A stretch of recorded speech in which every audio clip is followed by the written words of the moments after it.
Hello everyone, hope you all are doing good. Welcome back to the channel. Today we are here with something big. We are going to talk about one of the most debated topics of 2025. It is about Donald Trump and his return to the power. Donald Trump ने second term में president का office संभालते ही कुछ bold and controversial statements दी हैं। उनका कहना ये है कि वो कनाडा को 51 स्टेट बनाना चाहते हैं यूएसए की, पनामा कैनाल और ग्रीनलैंड को यूएसए का हिस्सा बनाना चाहते हैं। ये स्टेटमेंट्स किस हद तक पूरी होती हैं, इसमें कितनी सच्चाई है, कितनी नहीं है, ये तो आने वाला वक्त बताएगा। लेकिन आज की वीडियो में हम डोनाल्ड ट्रंप और उनकी पॉलिसीज के बारे में बात करने जा रहे हैं, पर्टिकुलरली उनके सेकेंड टर्म के बारे में। लेकिन उससे पहले हम ये चीज़ देखते हैं कि ऐसे कौन से इवेंट्स हैं, कौन से ऐसे वाक़यात हुए हैं जिसके बाद एक बिज़नेसमैन और एक टीवी स्टार वो प्रेज़िडेंट बन जाता है यूनाइटेड स्टेट्स ऑफ अमेरिका का। उनकी की पॉलिसीज़ क्या रही हैं और उनका ये जो कमबैक है 2025 वाला वो इतना कंट्रोवर्शियल क्यों है, वो इतना हेडलाइंस में क्यों है? Without wasting further time, let's move to the topic. आइए देखते हैं कि डोनाल्ड ट्रंप का एक बिजनेसमैन से व्हाइट हाउस तक का सफर किस तरह से तय होता है। डोनाल्ड ट्रंप की जर्नी जो है वो प्रेसिडेंसी की डिफरेंट जो पॉलिटिशियन थे, ट्रेडिशनल पॉलिटिशियंस रहे हैं अमेरिका के, उससे बड़ी डिफरेंट थी। उन्होंने अपने करियर को एज अ पॉलिटिशियन बिल्ड नहीं किया था, बल्कि वो पहले बिजनेस और टीवी की दुनिया में फेमस होते हैं और फिर उसके बाद वो कदम रखते हैं सियासत में। ट्रंप 1946 में एक रियल एस्टेट फैमिली में पैदा होते हैं। उनके वालिद मोहतरम एक रियल एस्टेट बिजनेसमैन थे। ट्रंप ने उन्हीं के बिजनेस को टेक ओवर किया और एक्सपेंड किया उसको ग्लोबल लेवल पे। 1980s और 1990s में उन्होंने इसी बिजनेस को फर्दर एक्सपेंड किया। उन्होंने डिफरेंट होटल्स बनाए, कैसीनोज बनाई, जिसकी वजह से ट्रंप एक ब्रांड के तौर पे दुनिया में मशहूर होने लगे। ऐसा नहीं था कि उनको फाइनेंशियल चैलेंजेस फेस नहीं करने पड़े, उन्होंने बड़े फाइनेंशियल चैलेंजेस भी फेस किए, लेकिन वो हमेशा किसी ना किसी तरह से सुर्खियों में बने रहते थे और उनकी एक image as a successful businessman build हो गई थी। इसके अलावा वो सुर्खियों में इस वजह से भी रहते थे कि वो एक रियलिटी टीवी स्टार थे। 2004 में ट्रंप एक शो होस्ट किया करते थे द अप्रेंटिस के नाम से, और उसमें इनका एक डायलॉग बड़ा फेमस हुआ था, यू आर फायर्ड। तो इसकी वजह से लोगों के दरमियान वो एक डिसिसिव लीडर के तौर पे फेमस होने लगे। तो लोग उनमें एक सक्सेसफुल पॉलिटिशियन भी देखने लगे। उनको लगा कि जिस तरह से ये एक सक्सेसफुल बिजनेसमैन है, इसी तरह एक लीडर भी एक सक्सेसफुल बन सकते हैं पॉलिटिक्स में। वैसे तो डोनाल्ड ट्रंप सन 2000 के बाद किसी न किसी तरह से सियासत में सरगर्म रहते थे, लेकिन फॉर्मली वो पॉलिटिक्स में एंटर होते हैं 2015 में, और 2016 में वो इलेक्शन लड़ते हैं और उसमें हिलरी क्लिंटन को शिकस्त देकर पहली मर्तबा अमेरिका के सदर मुंतखब होते हैं।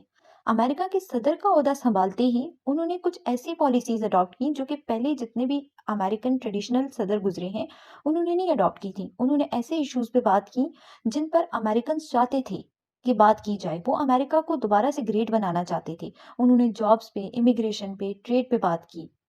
ये ऐसी चीजें थी जिन पे अमेरिकन पहले फ्रस्ट्रेट हो चुके थे। उन्होंने जो स्लोगन यूज किया था वो अमेरिका फर्स्ट का था। उनकी ये जो पॉलिसी थी अमेरिका फर्स्ट की, ये उनकी फर्स्ट टर्म में भी नजर आती है और सेकेंड टर्म में भी। ये जो अमेरिका फर्स्ट की पॉलिसी है उसमें वो अमेरिकन के इंटरेस्ट को प्रायोरिटाइज करती हैं। वो अमेरिका को दोबारा से मिलिटरीली, इकोनॉमिकली, पॉलिटिकली ग्रेट बनाना चाहते थे। अमेरिका फर्स्ट को अचीव करने के लिए या अमेरिका को दोबारा से ग्रेट बनाने के लिए डोनाल्ड ट्रंप ने कुछ आउट ऑफ द वे जाकर डिसीजंस लिए, कुछ हार्श पॉलिसीज अडॉप्ट की। उनमें से एक ट्रेड वॉर था चाइना के साथ। ट्रंप ने आते ही टैरिफ्स इंक्रीज कर लिए अपनी फर्स्ट टर्म में चाइनीज गुड्स पे। उनका ये कहना था कि ये अमेरिकन बिजनेसेस को प्रोटेक्ट करेंगे। वैसे तो अमेरिका और चाइना के बीच में क्लैशेस डिफरेंट इश्यूज पे हैं, उनमें से ट्रेड भी एक है। जो दूसरे इश्यूज हैं उनमें ताइवान और जो यूएसए की growing dominance Asia Pacific region में वो है। इंटरनेशनल क्राइसिस ग्रुप का ये कहना है कि जो ट्रंप की अप्रोच है वो बाकी दूसरे इश्यूज को, जैसे ताइवान हो गया, एशिया पैसिफिक हो गया, उसको थोड़ा निग्लेक्ट करते हैं, लेकिन ट्रेड पे ज्यादा फोकस करते हैं। इसीलिए डोनाल्ड ट्रंप ने अपनी फर्स्ट टर्म में बिलियंस ऑफ डॉलर्स के टैरिफ्स इंपोज कर लिए चाइनीज गुड्स पे। इन टैरिफ्स को अगर परसेंटेज की फॉर्म में देखा जाए तो 10 to 25% टैरिफ्स इंक्रीज किए वेरियस चाइनीज प्रोडक्ट्स पे। उनमें इलेक्ट्रॉनिक्स है, मशीनरी है, कंज्यूमर गुड्स है और डिफरेंट प्रोडक्ट्स हैं। इनका रीजन क्या था? Trade deficit. ट्रेड डेफिसिट क्या होता है? जब दो कंट्रीज आपस में ट्रेड करती हैं तो एक्सपोर्ट्स और इंपोर्ट्स के बीच में जो इम्बैलेंस आता है उसको हम ट्रेड डेफिसिट कहते हैं। तो डोनाल्ड ट्रंप का ये कहना था कि चाइना और यूएसए के बीच में ट्रेड डेफिसिट बहुत ज्यादा है। 2018 में जो ट्रेड डेफिसिट था वो $419 बिलियन था, और इस टैरिफ्स की वजह से और ट्रेड निगोशिएशन की वजह से वो कम होकर 2019 में $345 बिलियन रह गया था। इसके अलावा डोनाल्ड ट्रंप ने डिफरेंट ट्रेड एग्रीमेंट्स थे उनको रिन्यू किया। उनमें सबसे पहला जो था वो नेफ्टा था। नेफ्टा क्या था? NAFTA North American free trade agreement, ये 1994 में इंप्लीमेंट किया गया था। ये ट्रेड एग्रीमेंट बेसिकली 3 कंट्रीज के बीच में था, यूएसए, कनाडा और मेक्सिको के बीच में। इसका एम क्या था? एलिमिनेट करना ट्रेड बैरियर्स और इन 3 कंट्रीज के बीच में इकोनॉमिक कॉपरेशन को प्रमोट करना।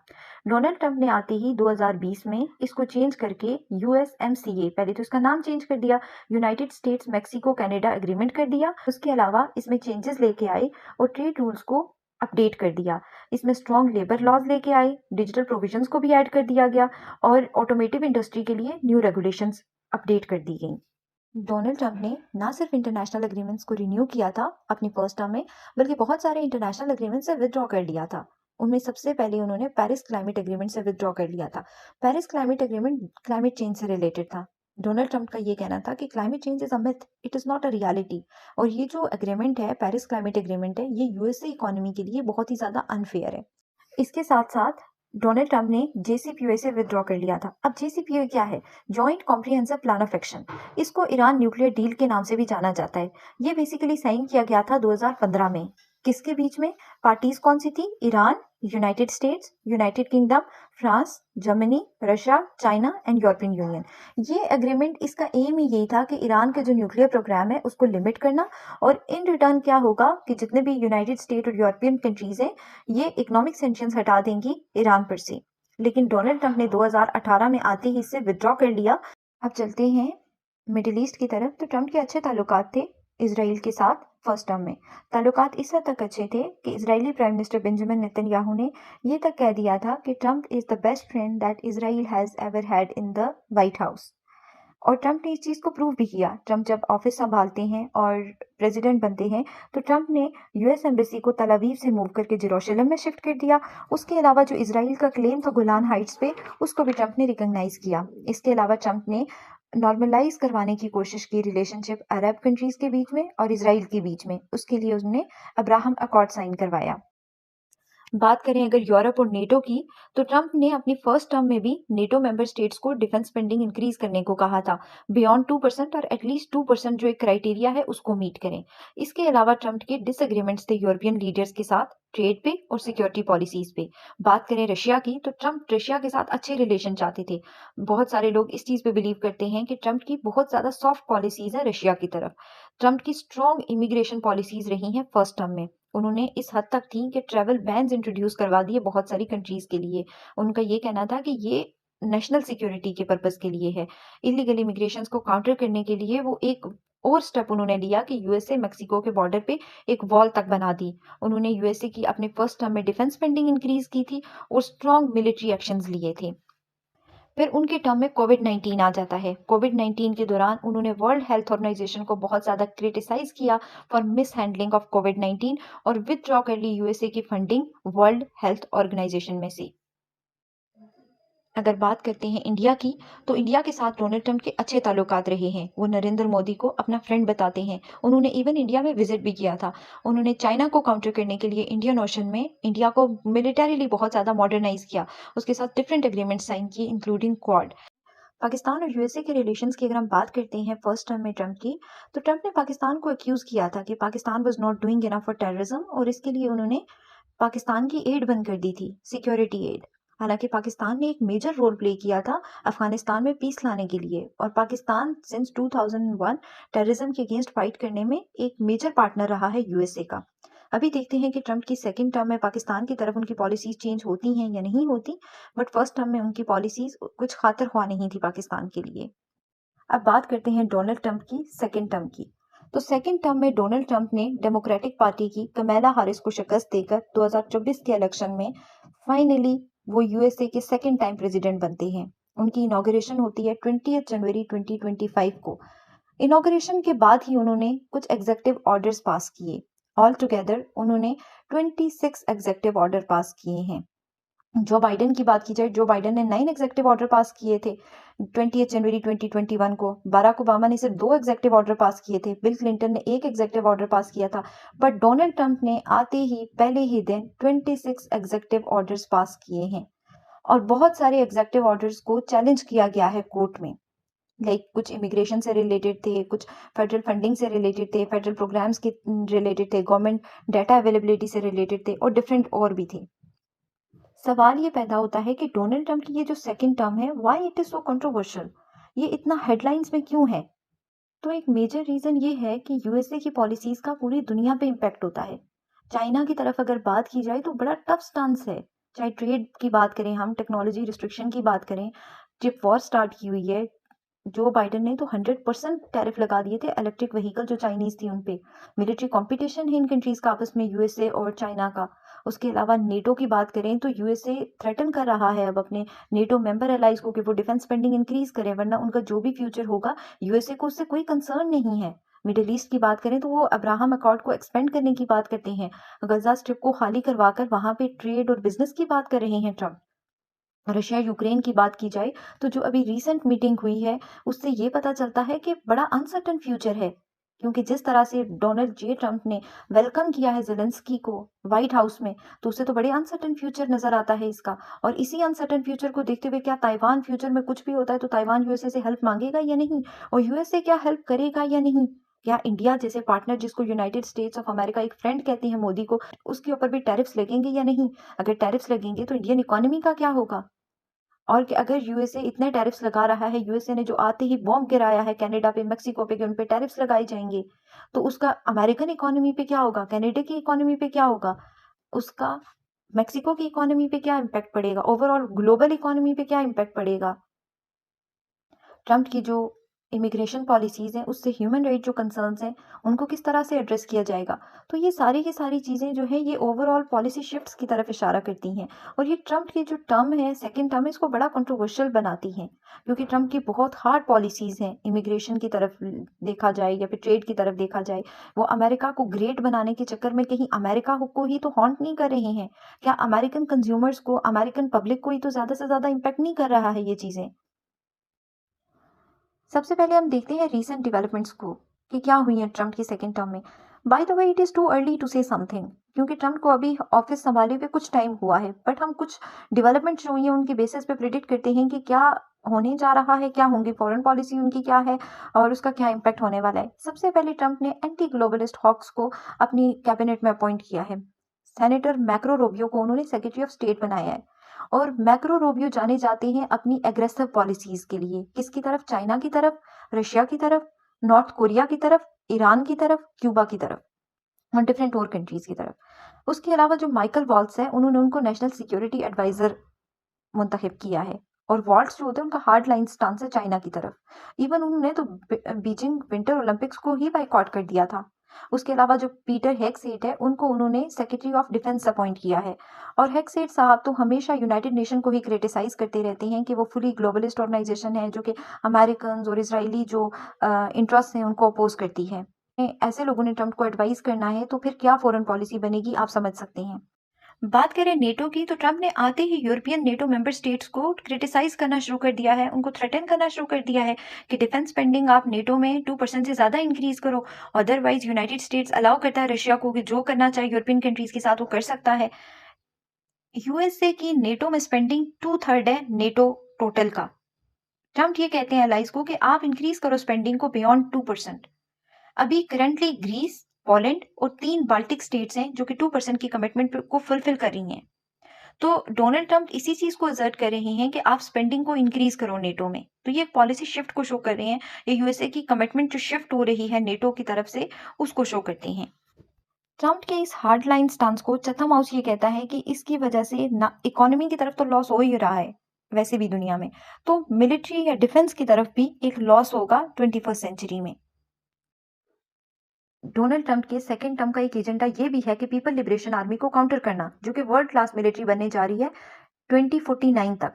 तो यूएसए क्या कर रहा है? वो प्रोटेक्ट कर रहा है अपनी टेक्नोलॉजिकल एडवांसमेंट को, स्पेशली आर्टिफिशियल इंटेलिजेंस में, और इन्हांस करना चाहता है अपनी सेमीकंडक्टर इंडस्ट्री को। द इकोनॉमिस्ट ने चाइना को द साइंटिफिक सुपर पावर कहा था। दुनिया की अभी टॉप 10 यूनिवर्सिटीज में से अगर साइंस बेस्ड यूनिवर्सिटीज की बात की जाए तो 6 चाइना में हैं। उसके अलावा अगर हम रिसर्च की बात करें आर्टिफिशियल इंटेलिजेंस पे, तो 40% रिसर्च चाइना प्रोड्यूस कर रहा है, 15% यूरोप कर रहा है और 10% यूएसए कर रहा है।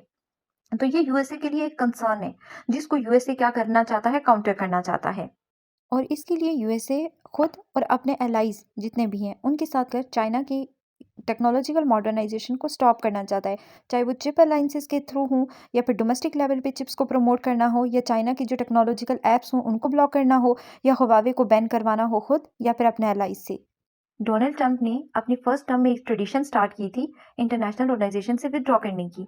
सेकेंड टर्म में भी उनकी ये हैबिट उसी तरह जारी है। उन्होंने आते ही पेरिस एग्रीमेंट से विदड्रॉ कर लिया। जो बाइडेन ने दोबारा से ज्वाइन किया था, डोनाल्ड ट्रंप ने आते ही विदड्रॉ कर लिया। और उन्होंने ये भी कहा है कि अब वो दोबारा से फॉसिल फ्यूल की तरफ शिफ्ट करेंगे। वो अमेरिकन इकोनॉमी को और ज्यादा हायर लेवल तक लेके जाएगी। वर्ल्ड हेल्थ ऑर्गेनाइजेशन से विदड्रॉ कर लिया, यूएस एड को कट करने की धमकी दे रहे हैं, और भी बहुत सारी जो मल्टीलैटरल एग्रीमेंट्स हैं उनसे वो विदड्रॉ करने की बात कर रहे हैं। तो अगर वो इसी तरह इंटरनेशनल एग्रीमेंट्स हैं या फिर इंटरनेशनल ऑर्गेनाइजेशंस हैं जिनको यूएसए ने खुद बनाया है, उससे विदड्रॉ करने की बात करेंगे, तो इंटरनेशनल जो ऑर्गेनाइजेशन यूएसए की हैं या यूएस लेड वर्ल्ड ऑर्डर जो है उसका क्या फ्यूचर है, वो तो एक क्वेश्चनेबल है। तो दूसरी कंट्रीज किसके फुटस्टेप्स को फॉलो करेंगी? क्योंकि एक कंट्री जिसने ये सारे के सारे सिस्टम्स खुद बनाए हैं, वो अभी उनसे खुद ही विदड्रॉ कर रही है, वो उनको खुद क्रिटिसाइज कर रही है। तो दूसरी कंट्रीज जो उसके फुटस्टेप्स को फॉलो करती है, उनके लिए अब क्या अल्टरनेटिव है फ्यूचर में, ये एक क्वेश्चनेबल है। ये क्या वर्ल्ड ऑर्डर चेंज होने जा रहा है?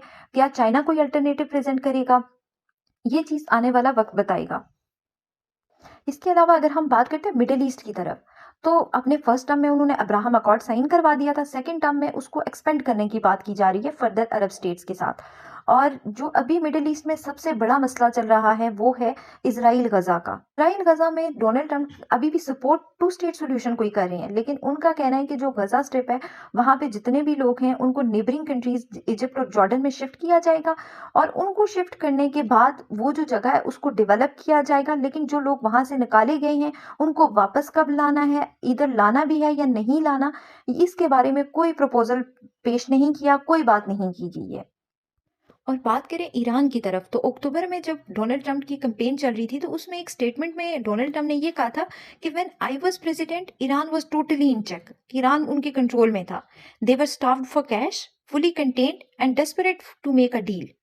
तो इसका मतलब होता है कि ईरान पे भी उनकी कोई बहुत ज्यादा लीनियंट पॉलिसीज नहीं होंगी, बल्कि बड़ी स्ट्रिक्ट पॉलिसीज होने वाली हैं। रशिया और यूक्रेन की बात की जाए, तो डोनाल्ड ट्रंप का ऑफिस संभालने से पहले उनकी कुछ स्टेटमेंट्स बड़ी वायरल जा रही हैं। उसमें उनका ये कहना था कि जब वो ऑफिस में आएंगे या प्रेसिडेंट बनेंगे तो वो रशिया यूक्रेन इशू को 24 आवर्स में रिजॉल्व कर सकते हैं। तो जब उनसे पूछा गया एक सीएनएन के इंटरव्यू में कि वो किस तरह से करेंगे, तो उन्होंने कहा कि वो प्यूटन से मिलेंगे, वो जेलेंस्की से मिलेंगे। दोनों की कुछ स्ट्रेंथ्स हैं, दोनों की कुछ वीकनेसेस हैं, और with in 24 hours table talk करके वो मसले को रिजॉल्व कर सकते हैं। लेकिन reality is totally otherwise. Donald Trump ने ऑफिस में आते ही यूक्रेन से डिमांड की कि वो अपनी जो मिनरल वेल्थ है उसका एक बड़ा शेयर यूएसए को दें। किस लिए? एज अ पे बैक। क्यों? क्योंकि यूएसए ने सपोर्ट किया था यूक्रेन को। पहले तो यूक्रेनियन लीडर्स नहीं मान रहे थे। जब वो माने और डील साइन करने के लिए व्हाइट हाउस में आए, तो व्हाइट हाउस में जेडी वेंस और डोनाल्ड ट्रंप ने उनको जिस तरह से वेलकम किया, और वहां पे डिबेट एक बहुत ही ज्यादा ऑकवर्ड एनवायरनमेंट में कन्वर्ट हो गई, जहां पे डोनाल्ड ट्रंप उनको बार बार यही अक्यूज कर रहे थे कि वो पीस नहीं चाहते हैं, वो वर्ल्ड वॉर 3 की तरफ लेके जा रहे हैं, और वो डोनाल्ड ट्रंप का शुक्रिया नहीं अदा कर रहे हैं कि डोनाल्ड ट्रंप ने इतना कुछ किया है, और डोनाल्ड ट्रंप ही पीस लेके आ सकते हैं यूक्रेन में। हालांकि जितना कुछ भी डेवलपमेंट्स हुई हैं वो प्रीवियस एडमिनिस्ट्रेशन, जो बाइडेन की एडमिनिस्ट्रेशन में हुई हैं, और इस डिबेट के बाद और इस मीटिंग के बाद इन्होंने जितनी भी फर्दर मिलिट्री सपोर्ट थी या जितनी भी एड थी वो यूक्रेन के लिए उसको कट कर दिया है। तो अभी क्या होगा इसका फ्यूचर? क्या वाकई में इसका कोई पीस लेके आएंगे डोनाल्ड ट्रंप, या फिर वो इसी तरह से इसको लेके चलेंगे या रशिया को सपोर्ट करेंगे? तो क्या होगा फ्यूचर रशिया और यूक्रेन का, ये तो आने वाला वक्त बताएगा। कोई हार्ड लाइंस पॉलिसीज यूक्रेन के लिए लेके आएंगे, क्या रशिया की तरफ सॉफ्ट स्टांस होगा?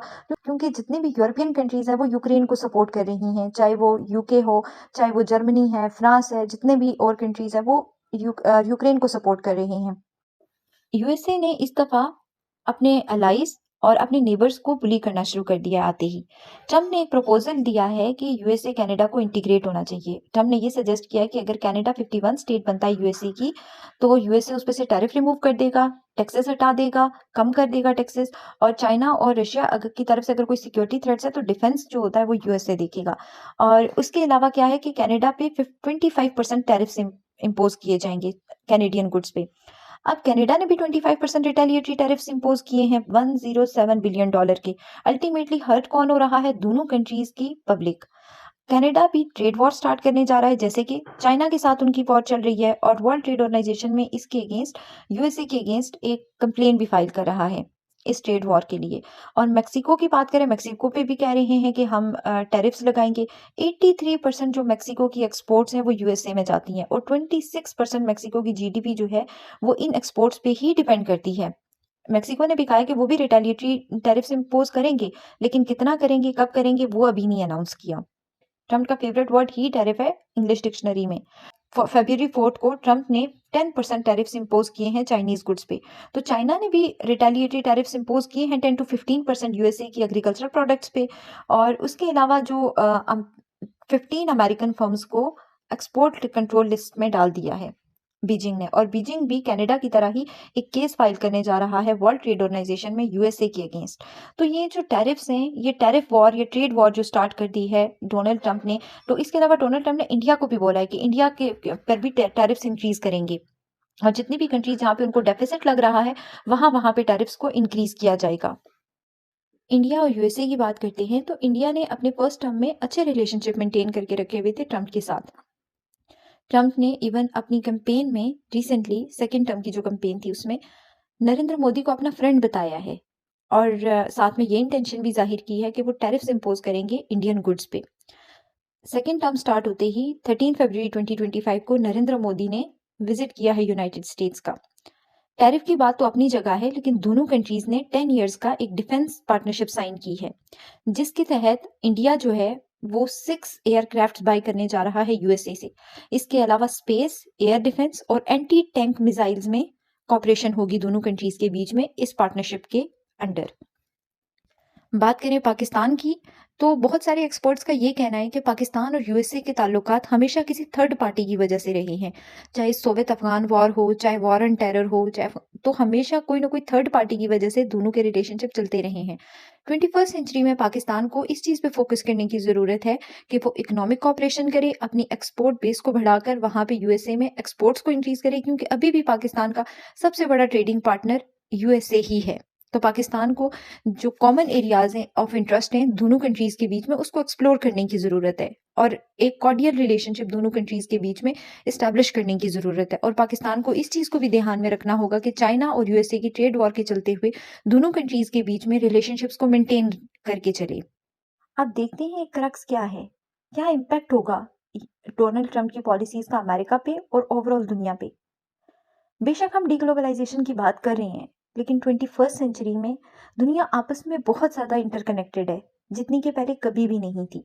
ऐसी सिचुएशन में एक कंट्री जो कि बहुत डेकेड्स तक एक सुपर पावर रही है, वो आइसोलेशन की तरफ जा रही है। उसकी पॉपुलिस्ट पॉलिसीज हैं, वो एक्सेसिव नेशनलिज्म को फॉलो कर रही है और वो दूसरी कंट्रीज के साथ कट ऑफ हो रही है। वो अमेरिका फर्स्ट की पॉलिसीज को लेके चल रही है और बाकी कंट्रीज पे हार्श पॉलिसीज लेके आ रही है। उसको फर्क नहीं पड़ता कि बाकी कंट्रीज के साथ जो कुछ भी हो, जो इंस्टीट्यूशन खुद उसने बनाए हैं, जिनकी वो प्रोपोनेंट रही है बहुत टाइम से, जिनको वो सपोर्ट करती आई है, जिनके प्लेटफॉर्म्स को वो यूज करते हुए ह्यूमन राइट्स पे वॉइस रेज करती आई है, अगर उन्हीं प्लेटफॉर्म से वो विड्रॉ कर जाएगी, अगर उन्हीं पॉलिसीज को वो निगेट करेगी, तो एक वैक्यूम क्रिएट हो जाता है जो कि दूसरी जो इमर्जिंग पावर्स हैं जो उसको कैश कर सकती हैं।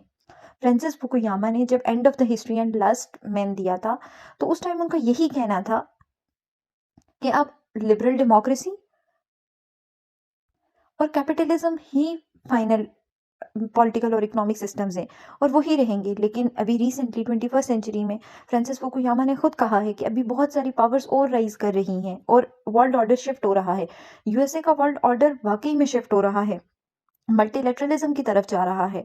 वहां पे बहुत सारी और पावर्स इमर्ज हो रही हैं। यूनिलेटरल वर्ल्ड ऑर्डर था, अब मल्टीलेटरल वर्ल्ड ऑर्डर की तरफ जा रहा है और वहां पे यूएसए एक सोल सुपर पावर नहीं रहेगा। चाहे यूएसए अगर टैरिफ लगा के कंट्रीज पे अपनी हेजेमनी को बरकरार रखना चाहता है या अपने आप को इकोनॉमिकली बहुत टॉप पे लेके जाना चाहता है, लेकिन उसके नेगेटिव इम्पैक्ट्स यूएसए के कंज्यूमर्स को ही लॉन्ग रन में होंगे। क्योंकि अगर एक तरफ आप किसी कंट्री के अगेंस्ट टैरिफ इम्पोज करते हैं तो दूसरी कंट्री भी रिटेलिएटरी टैरिफ इम्पोज करेगी। आपकी गुड्स अगर महंगी हो रही है, उनकी गुड्स भी महंगी होंगी, और अल्टीमेटली जो ब्रांड है वो आपका एक एंड यूजर पे कर रहा होगा। आपकी आवाम पे सारा का सारा बर्डन आप डाल रहे हैं, और जब आवाम ही ज्यादा अच्छी नहीं होगी तो फिर डेमोक्रेसी कहाँ गई।